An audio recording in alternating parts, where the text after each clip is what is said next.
एक खराब प्रिंटर, एक कंप्यूटर वायरस और एक साल की प्लानिंग क्या क्या कर सकती है? इस सवाल का जवाब बांग्लादेशी सरकार को तब मालूम पड़ा जब नॉर्थ कोरिया के हैकर्स ने उनका पूरा बैंक अकाउंट खाली कर दिया था। चारों तरफ अफरा तफरी मची थी।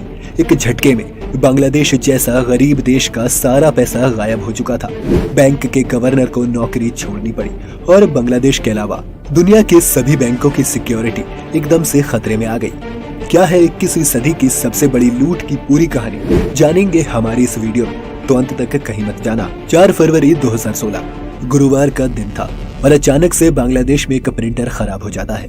पर ना ही ये कोई आम प्रिंटर था और ना ही ये किसी आम बिल्डिंग में रखा गया था।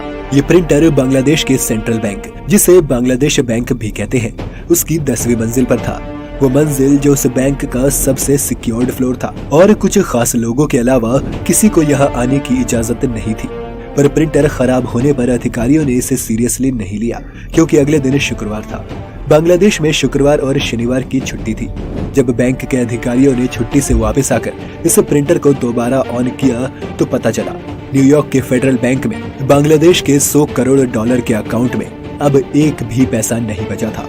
ये बात बाहर लीक होती तो बड़ा स्कैंडल हो जाता, इसलिए इस बात को गुप्त रखा गया और बांग्लादेश बैंक ने न्यूयॉर्क संपर्क किया और जांच शुरू हो गई। जांच में सामने आया कि इस अटैक को गुरुवार की रात 8 बजे अंजाम दिया गया, जब बांग्लादेश बैंक के कर्मचारी घर जा चुके थे, लेकिन न्यूयॉर्क में सुबह हो रही थी।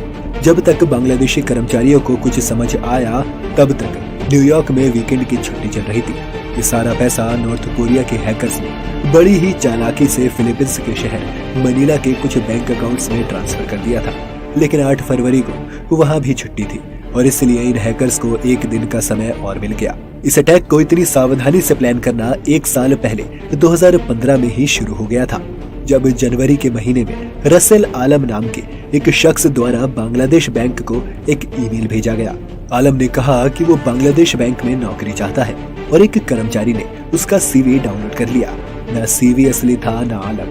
इस सीवी में एक वायरस था जिसकी खबर किसी को नहीं लगी और धीरे धीरे इसने पूरे बैंक के सर्वर पर अपना कब्जा जमा लिया और 1 साल तक वो इन कंप्यूटर्स में मौजूद जानकारी को नॉर्थ कोरिया भेजता रहा। पर उन हैकर्स ने इंतजार किया और इस बीच वो मनीला के सबसे बड़े बैंक RCBC में 4 बैंक अकाउंट सेटअप कर रहे थे, जो फेक ड्राइविंग लाइसेंस और बाकी दस्तावेजों की मदद से बनाए गए और उनमें 1 साल के लिए कुछ पैसे डालकर छोड़ दिया गया। अब सिर्फ एक परेशानी थी, बांग्लादेश बैंक की 10वीं मंजिल पर रखा वो प्रिंटर हर एक ट्रांजैक्शन को प्रिंट करता था। एक बार जब उसे खराब कर दिया गया तो इन हैकर्स का रास्ता साफ हो गया। बैंक से 951 मिलियन डॉलर यानी भारतीय रुपयों में कहें तो 7,131 करोड़ रुपए को साफ कर दिया गया। दुनिया के बड़े बड़े बैंक से स्विफ्ट नाम का एक सिस्टम इस्तेमाल करते हैं। इन हैकर्स के पास इसका एक्सेस आ गया था और फिर इन्होंने बैंक के कर्मचारी बनकर न्यूयॉर्क से पैसे निकालने की रिक्वेस्ट भेजना शुरू की। जब जांच में पता चला कि पैसे फिलीपींस में हैं, तो फिलीपींस से पैसा वापस रिक्लेम करने के लिए कोर्ट ऑर्डर की जरूरत थी। लेकिन कोर्ट ऑर्डर का मतलब था खबर का मीडिया में लीक होना। बांग्लादेशी सरकार के पास दूसरा कोई विकल्प नहीं बचा था और कोर्ट ऑर्डर के बाद पूरी दुनिया को ये पता चल गया कि क्या हुआ है। आमतौर पर इस तरह का पैसा वापस नहीं आता है, लेकिन कुछ संयोग ने बांग्लादेश की काफी मदद की। जैसे कि मनीला का RCBC बैंक जुपिटर स्ट्रीट पर स्थित है, लेकिन जुपिटर नाम से एक ईरानी शिप भी है, जिस कारण कंफ्यूजन से बचने के लिए कुछ ट्रांजैक्शंस को कंप्यूटर द्वारा रोक दिया गया था।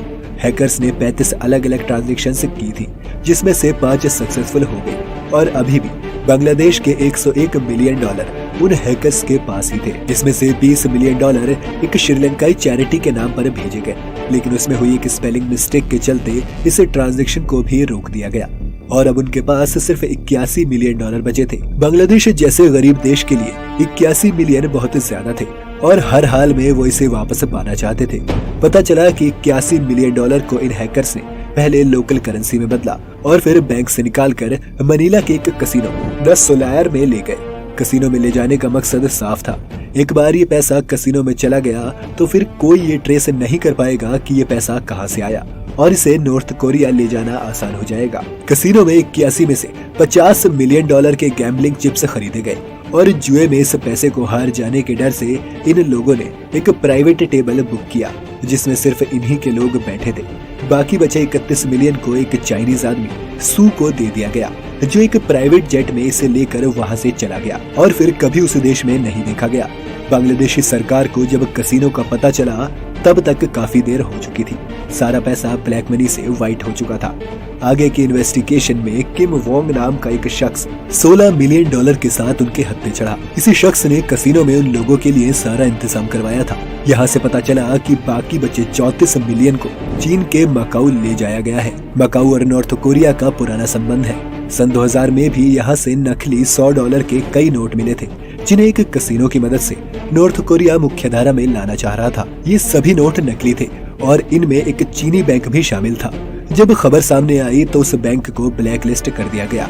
इसके अलावा भी जब किम जोंग उन ने अपने सौतेले भाई को देश से निकाला था तो वो भी मकाऊ में ही ठहरा था।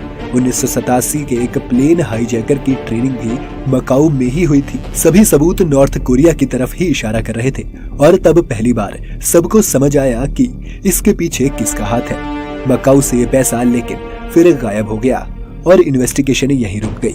यानी बांग्लादेश के $65 मिलियन या कहीं 480 करोड़ रुपए आज तक गायब है। 2018 में अमेरिकी एजेंसी FBI को इस केस पर खास सबूत मिले, जिसमें उन्होंने पार्क जिन हॉक नाम के एक शख्स को आइडेंटिफाई किया, जो कि एक नॉर्थ कोरियन हैकर है और कई नामों से जाना जाता है। जांच के मुताबिक इसे नॉर्थ कोरियन सरकार ने बचपन से ट्रेन किया था और यूनिवर्सिटी में अव्वल नंबर पाने के बाद एक मिशन के तौर पर इसे चीन भेज दिया गया, जहां ये 2002 से 2013 तक रहा।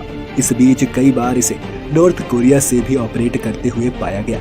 2011 के एक पुराने ईमेल से पता चला कि पार्क ने नॉर्थ कोरिया वापस आने की गुजारिश की थी क्योंकि उसे शादी करनी थी, पर नॉर्थ कोरिया में बैठे उसके बॉसेस ने उसे कुछ वक्त वहीं रुकने के आदेश दिए। 2014 के बाद पार्क की कोई भी जानकारी FBI के पास नहीं थी। नॉर्थ कोरिया में पार्क जैसे कई लोग हैं जिन्हें 12 साल की उम्र में ही अपने माँ बाप से अलग करके राजधानी में ट्रेनिंग दी जाती है।